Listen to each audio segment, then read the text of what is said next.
বাবা, এটাই আমার শেষ 100 টাকা, বইটা কিনে নিস, পড়াশোনা ছাড়িস না। স্বামী জানতো না এই 100 টাকা তার জীবনের সবচেয়ে বড় পরীক্ষায় পরিণত হতে চলেছে।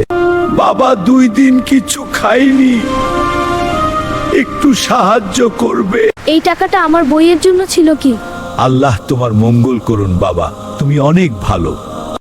স্বামীর হাতে আর কোনো টাকা নেই, কিন্তু তার হৃদয়টা অনেক বেশি ধনী হয়ে গেছে।